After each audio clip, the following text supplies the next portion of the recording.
Good morning, good morning. My name is LouAnn and welcome to my kitchen. Today I'm going to show you two different ways that you could um, cook a chicken. But we're not going to use chicken.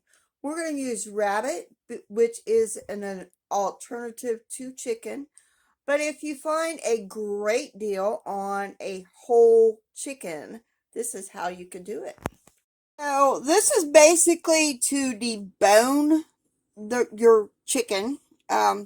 Make sure you got it all cleaned out, all the feathers, which I am not using chicken today. I am using rabbit because that is what we raise here on the farm.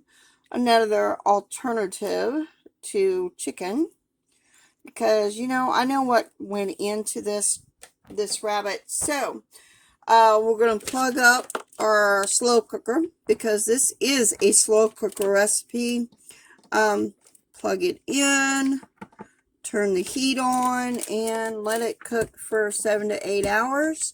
And then we could debone our chicken or rabbit. I got about 2 cups of water in this crock pot, but this is a way to get those. Or if you're living on a farm and you've got an old chicken that isn't laying no more, you could do this as well.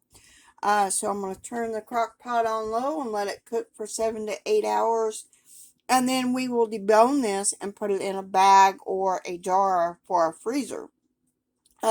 Should be ready meat that we could do. And don't forget to save the bones because this makes excellent beef chicken broth or rabbit broth, which is interchangeable. Now, let's move on to the other recipe.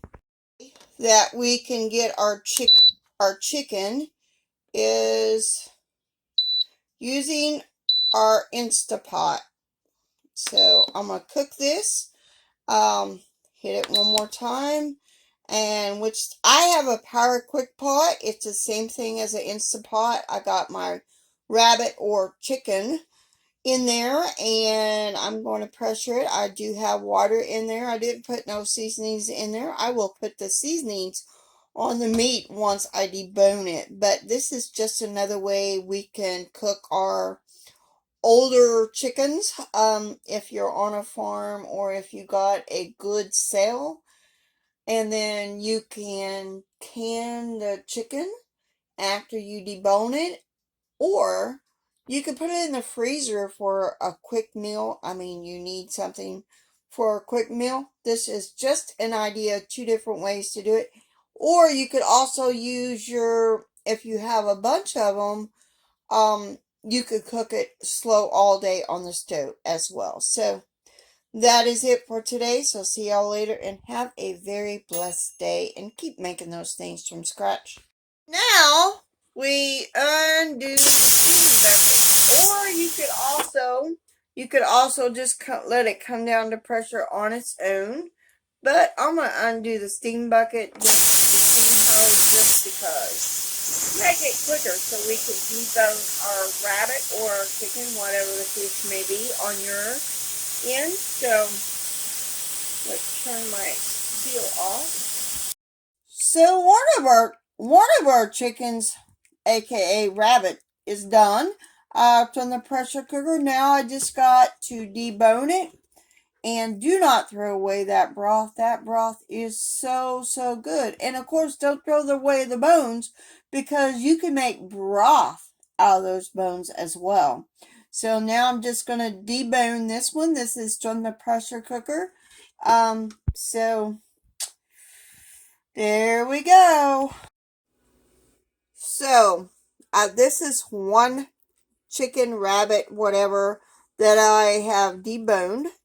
Now, according to the recipe, I could throw this in a freezer bag and, well, it says put it in a freezer container, but I'm not going to do that. I'm going to wait until my other one that is in the crock pot, the slow cooker, is done. And then I'm going to can it. And I'm going to bring you along for that as well.